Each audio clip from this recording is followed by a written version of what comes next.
नमस्ते आप सभी को। आज हम बात करेंगे गो प्रोग्रामिंग लैंग्वेज के बारे में और देखेंगे कि गो प्रोग्रामिंग लैंग्वेज को विंडोज़ 11 पर कैसे इंस्टॉल करते हैं। ये इंस्टॉलेशन का तरीका सेम रहेगा विंडोज़ 11 और विंडोज़ 10 के लिए। तो गो प्रोग्रामिंग लैंग्वेज के बारे में थोड़ी सी बात कर लेते हैं पहले। तो गो लैंग्वेज रॉबर्ट ग्रीम सर, केन थॉमसन और रॉब पाइक द्वारा विकसित की गई है। केन थॉमसन वही है जिन्होंने सी लैंग्वेज पे भी काम किया था। ये एक बहुत ही काम की लैंग्वेज है। इसमें सबसे ज़्यादा जो एक अच्छी ख़ास बात जो इसकी है वो ये है कि ये जो मल्टीपल कोर्स होते हैं अपने प्रोसेसर के, वो डिफ़ॉल्ट काम में ले सकती है। नॉर्मली सी प्लस प्लस जो है वो मल्टी थ्रेडेड नहीं है, मल्टीपल कोर्स जो होते हैं उनको यूज़ नहीं कर सकती। लेकिन गो प्रोग्रामिंग लैंग्वेज को शुरुआत से ही ऐसा बनाया गया है ताकि ये जो नए प्रकार के जो प्रोसेसर्स हैं उनके मल्टीपल कोर्स को बाय डिफ़ॉल्ट यूज़ कर सके और उसके लिए आपको कुछ स्पेशल इंस्ट्रक्शंस अपने कोड बेस में नहीं डालने पड़े। तो इसी कारणवश गो प्रोग्रामिंग लैंग्वेज को विकसित किया गया था गूगल द्वारा। तो गो का उपयोग कई विभिन्न क्षेत्रों में होता है, जैसे कि web development, server side application, data science, cloud computing और फ्रंट एंड के अंदर भी। अब फ्रंट एंड में इसके बारे में मैं आपको बताता हूँ कि गो फ्रंट एंड में एक काफ़ी ट्रेंड नया उभर के आ रहा है और उसके अंदर लोग भी काफ़ी ज़्यादा उससे इन्फ्लुएंस हो रहे हैं। गो विद HTMX, या फिर एक कई लोगों ने स्टैक बना रखा है गो के साथ टेम्पल TMPL और HTMX, और ऐसे ही गो और alpine.js और उसके साथ HTMX। सो आपको कॉमन जो मिलेगा वो गो और HTMX ज़रूर मिलेंगे, और इनके साथ कुछ एडिशनल चीज़ें लोग यूज़ कर लेते हैं फ्रंट एंड के लिए। और अपनी जो फ्रंट एंड है वो फ्रंट एंड का पूरा एक जो कोड बेस है वो गो के अंदर, गो और या फिर गो मतलब वो अपना फ्रंट एंड का कोड बेस गो और गो के साथ HTMX और HTMX के साथ और कुछ यूज़ करते हुए बनाते हैं। वो इसलिए क्योंकि गो का थ्रूपुट बहुत ज़्यादा हाई है। गो एक बहुत ही एफिशिएंट, बहुत फास्ट रिस्पॉन्स देने वाली लैंग्वेज है। ये one of the top languages है इस समय जो कि आपको सबसे ही ज़्यादा एफिशिएंसी देती है, क्योंकि ये आपके प्रोसेसर के मल्टीपल कोर यूज़ करती है। ये आपके कोड को बाइनरी कोड में कंपाइल करती है और इसीलिए ये बहुत बहुत ही ज़्यादा फास्ट रिस्पॉन्स देती है।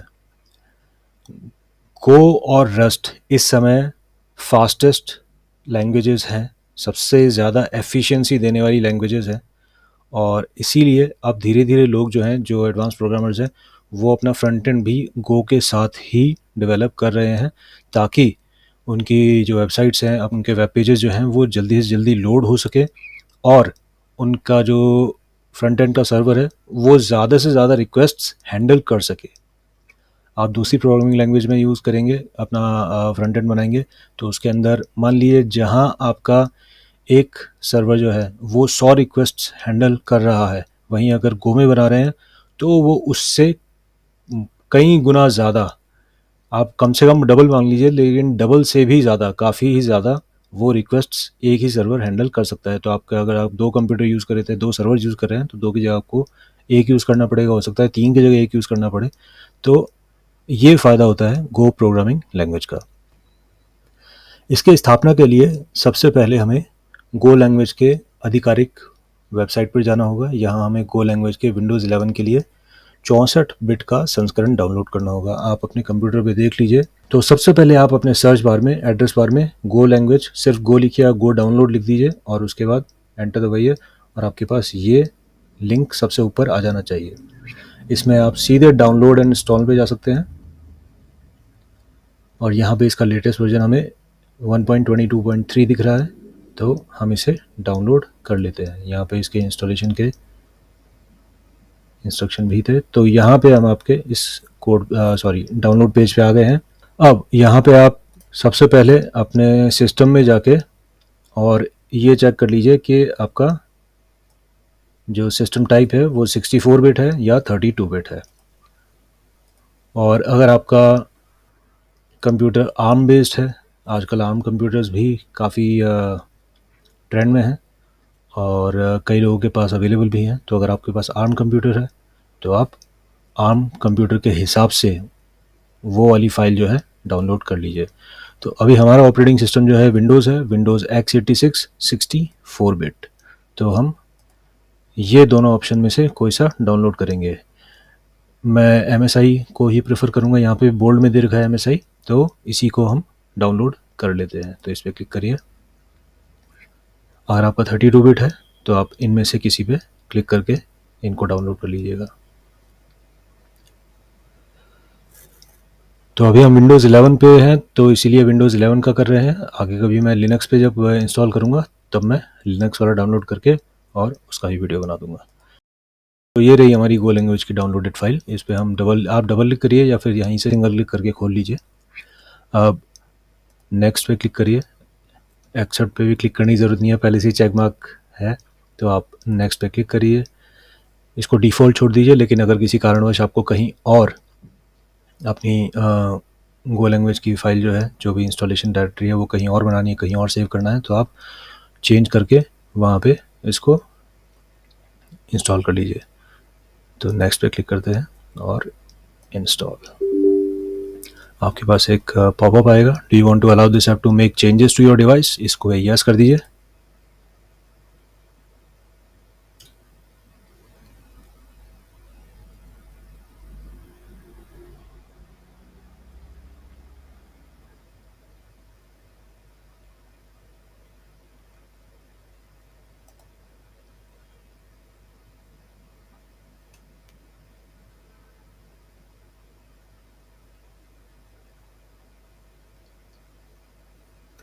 और ये आपका इंस्टॉलेशन फिनिश हो गया।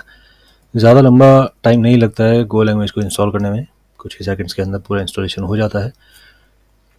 तो इसके बाद अब आप गो के उपयोग की शुरुआत कर सकते हैं। इस वीडियो में हमने देखा कि कैसे आप गो लैंग्वेज को आसानी से अपने विंडोज़ 11 पीसी पर स्थापित कर सकते हैं।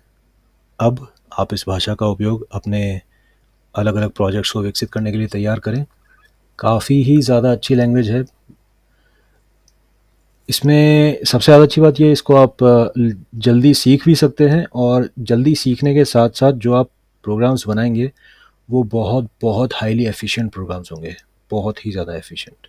तो अगर आपका चुनाव गो लैंग्वेज का रहा है, आप गो लैंग्वेज में ही कंटिन्यू करेंगे आगे जाके, तो ये एक बहुत ही अच्छा चुनाव है आपका, क्योंकि इसके अंदर आगे जाके काफ़ी अच्छी बहुत बड़ी-बड़ी संभावनाएँ हैं। अभी ही काफ़ी काम में आने वाली लैंग्वेज है, लेकिन आगे जाके और भी ज़्यादा होगी, क्योंकि इसको सपोर्ट भी काफ़ी अच्छा खासा गूगल का मिला हुआ है। और साथ ही साथ जैसा कि मैंने कहा, इसमें प्लस पॉइंट्स काफ़ी सारे हैं। आपकी फ़ाइल एक बाइनरी फ़ाइल बनती है और ऊपर से ये आपके नए जो प्रोसेसर्स आ रहे हैं उनके मल्टीपल कोर जो हैं उनको बाय डिफ़ॉल्ट ये यूज़ करता है। गार्बेज कलेक्शन भी काफ़ी अच्छा है और फ़ास्ट काफ़ी है, ये काफ़ी ही ज़्यादा फ़ास्ट है, थ्रूपुट बहुत ही गज़ब का है इसका।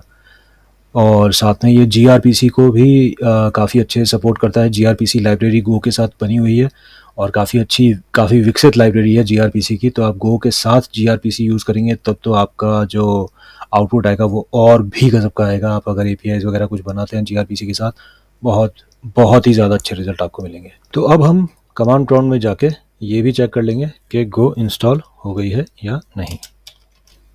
गो वर्जन, तो ये हमारा कंफर्म हो गया कि हमारा गो वर्जन इंस्टॉल हो गया है 1.22.3 विंडोज़ AMD 64। तो आपका अगर AMD प्रोसेसर है या इंटेल प्रोसेसर है, बस AMD या इंटेल का प्रोसेसर हो तो ही आपको ये 64 बिट या 32 बिट वाला इंस्टॉल करना है। अदरवाइज़ आपको ARM जो है, ये ARM 64 वाला, सॉरी ये ARM 64 वाला जो है ये ही इंस्टॉल करना होगा। तो आगे जाके कभी किसी भविष्य के वीडियो में मैं गो प्रोग्राम्स के बारे में भी कुछ डिस्कस करूँगा, हो सकता है कुछ प्रोग्राम्स बनाए मिलके।